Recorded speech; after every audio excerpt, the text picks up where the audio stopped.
Credit card limits are being slashed without warning. 4.4 million newly unemployed people in the U.S. just in the past week. All of the job gains during the quote-unquote economic recovery have vanished in just a matter of weeks. Credit card debt for households, for individuals, is higher now than what it was prior to the financial crisis. And 67 million people could have trouble paying their credit card payment. Not good news. Hey everybody, JJ here. You're watching Bull to the Bust. It is Thursday, April 23rd. This is going to be the second update today. A lot of news happening, a lot of things unfolding, and things are unfolding pretty similar to the way we thought they would. If you've been on this channel, you know that what happens when there's an economic downturn, banks tighten up on the lending, and we're definitely seeing that now in the credit card limits. They're being slashed without warning. Now, isn't it interesting that during the good times, banks had no problem dangling that credit carrot out in front of the consumer, even though there was a lot of warning signs out there with debt and people becoming late on their debt. Just the levels of debt should have been enough warning for the banks to pull back. But see, the name of the game is to get people into debt, dangle that carrot when the economy appears to be good, right? Consumers are confident. How many times did you hear that over this past decade? Consumers are confident. Consumer confidence, all-time highs. Well, that's because banks were lending. Where there's lending, there's spending. Where there's spending, there's jobs, right? Debt creates jobs. And now with this shutdown, all of that has come to a screeching halt. Let's take a look at some news here. CNBC article, credit card issuers are cutting credit card limits without warning. And with so many job losses, think about how many people are going to be dependent on their credit card just to buy basic necessities, food, water, maybe their utilities, maybe their car insurance. If they even need car insurance, they may not have a job to go to in the car. A credit analyst from LendingTree said the following, quote, "We knew the purge was going to come at some point, but it looks like it may have started." Yes, it has started. Unquote, by the way. It has started. Banks pull back on lending during recessions and economic downturns. And also in mortgages, it's going to be very difficult now to get a mortgage. They're going to tighten up the lending. Even for qualified individuals, expect a lot of hurdles to get a mortgage in most cases. Now, on one hand, you might hear some people saying, well, of course banks are going to pull back. When people are losing their jobs, banks are more at risk for losses, so they're going to pull back naturally, and they're going to cut credit lines, and they're going to tighten up their lending. But think about it like this. If you can get endless bailouts from the fiat funny money bankers, right, the fiat currency people that say they're going to do whatever it takes, they have unlimited amounts of money to prop up this economy, to rescue the banks. If it's all just printed out of nothing in unlimited quantities, why are banks even concerned about possible losses? Well, that's because it's a game. It's a game to enrich the bankers, the top 1%, while you have an underclass of permanently indebted workers. And that's one of the big reasons why you see corporations and hedge funds and big investors come in and scoop up homes when home prices do correct. Now, also, it's noted here on the credit cards that this could come back to hurt people's credit score. With a lower credit limit, consumers are more likely to use a greater percentage of their available credit, and the debt to limit ratio is a big factor in establishing credit scores. So dinged up credit scores, also something else that's going to come back to bite many consumers if they're trying to get a mortgage, if they want to try to take advantage of lower home prices, if those lower home prices end up happening or end up showing up, and we think they will. So let's say you have a $5,000 balance on a $10,000 credit card limit. You're using about 50% of your credit limit. Well, the bank goes ahead and drops that to $5,500. Now you've got a $5,000 balance on a $5,500 credit limit, and you're using, 80-90% of your available credit on that card. That is a very, very negative factor in the credit scoring, right? So it's a double whammy. You don't have the spending limit available for those who need it, and credit scores are going to get banged up pretty hard, making other forms of credit or loans more difficult to obtain. So that's a domino effect, and it's going to get real ugly. Actually, the president came out and said he's extending the lockdown orders, recommendations, orders, until early summer. So we'll have to see how that goes. But it's not going to be good for this financial situation for millions of people. And just going back to an article that we had previously highlighted on this channel, over 67 million Americans may have trouble paying their credit card bills.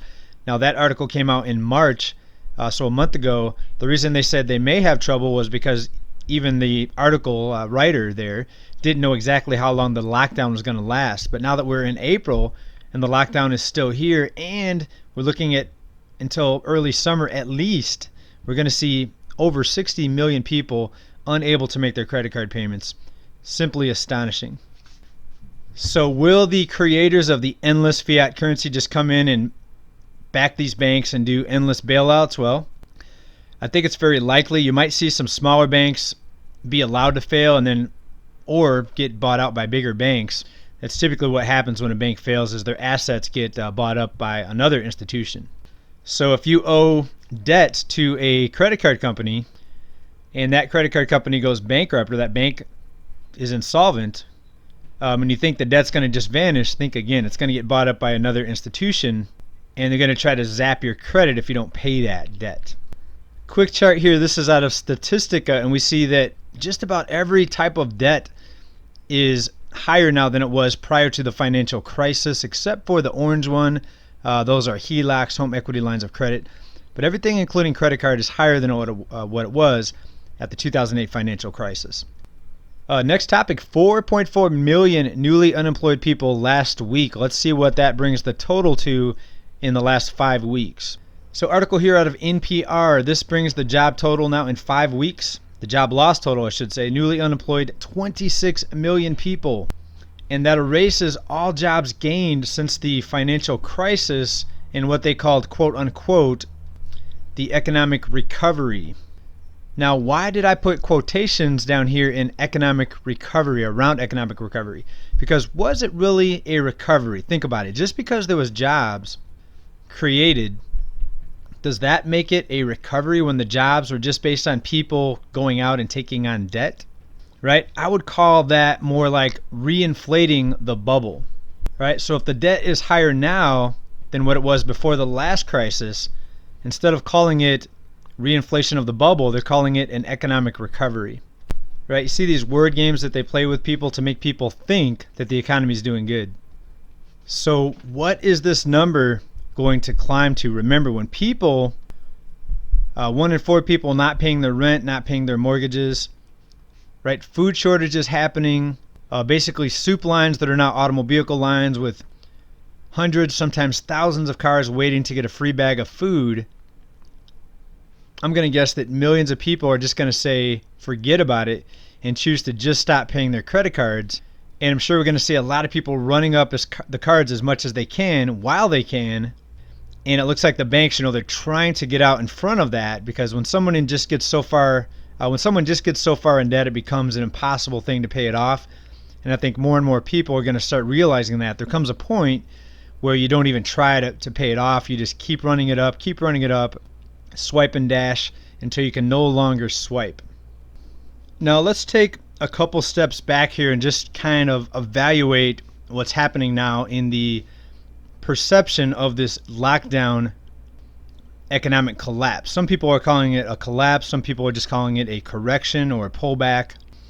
Some people are calling it a recession. I think it's going to ultimately be looked at as one of the worst times in U.S. history, even eclipsing the darkness and the disparity of the Great Depression. And I'm not trying to scare anyone. I'm just letting you know that's what happens when you have so many people that consume, and don't produce anything, right? Farmers have been obliterated over the past few years, and not just in the past few years because of all the crazy weather, but it's just become more and more difficult for farmers to grow food with the expenses associated with farming, the taxes, the cost of the feed, insurance, and all the higher costs of housing, and energy costs rising, everything rising. So we've become a nation now where we have all these consumers and very few producers, and ultimately this is going to lead to a very, very painful wake-up call for a lot of people. But I still see people saying, and they were convinced, that the economy was good before this shutdown. A lot of people still think that. Even some here on this channel, I know most of you get it. I'd say 98, 99% of you get it. But most people think this is all just doom and gloom. It's fear-mongering.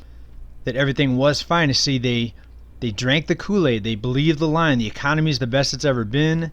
They heard it repeated over and over on the news. They heard the politicians talking about it, the president. Of course, that was a bragging point, how high the stock market was, how low the manipulated unemployment number was. But a lot of people, I think, do not realize that it was an illusion just based on people consuming and running up enormous amounts of debt. And this is a Market Watch article. They're estimating here that unemployment is about 15%. Now, keep in mind, that's the cherry-picked number. The real number is much higher than that. The real number was already over 20%. And just go over to Shadow Stats and see how that's calculated. That includes long-term discouraged workers. It includes new graduates who can't find work. People that normally don't get counted in the official number at what they called about 3.5% for so many months. Right, so from 3.5% to 15% in a matter of a few weeks. And that means the real number went from 20-something% probably to 35%, maybe higher. And just in one of our previous reports, certain cities are even seeing bigger numbers. We have half of Los Angeles without work right now. Just reported on that a couple videos ago. The wealth effect, or the wealth illusion, was even more pronounced in larger cities. We have bigger populations. And because of all these people with credit cards, it caused a lot of jobs to emerge, in these cities. But now the cities are going to be ground zero for the job losses, and they could be the biggest danger zones with so many people now that are not going to be able to afford food. And I would again just urge everyone to prepare, be aware of your surroundings, have a plan. What are you going to do if somebody comes for what you have? You need to have a way to protect yourself, your family, your assets. Also, in a previous report, we talked about a lot of people are permanently moving out of the city out into the country. It doesn't mean it's going to be safer, because a lot of bad stuff can happen even out in the country. But there's a major shift in the way people are thinking about the way this society is set up and the way this financial system is set up.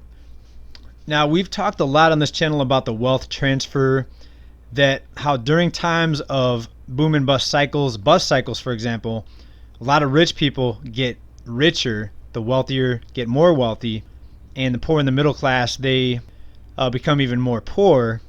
And you can see how this is unfolding, right? You see people's credit scores are going to get nailed. People that have debt are not going to be able to pay it off. There's going to be many bankruptcies. And then the wealthiest people, the people with cash, they're going to come in and get the deals. And this is the wealth transfer. Boom and bust cycles create the wealth transfer. Many people don't see it, but I'm glad you see it. And thank you for watching this channel. We appreciate your support. Thank you for being here. And also thank you to all my new Patreons. I got a load of Patreons from the earlier video. Thank you very much. I'm going to try to start putting out more stuff on Patreon. If you'd like to support this channel, please check the link down below, or just give us a comment. Leaving a comment does help this channel. There's a lot of people in comments many of you that are a lot smarter than me. And if you want to know how the economy is really doing, look down in comments. People will tell you their personal situations. Okay, I'm not the smartest guy in the room. I'm just somebody who likes to do research, and I'm very concerned about the U.S. people and the economy, and the entire world for that matter. It's all a pretty similar financial system, no matter where you go, no matter which country you go to. Right? It's all fiat, funny money, bankers. They pretty much run everything. Thank you for listening, everybody. Hope to see you here again soon. Bye for now.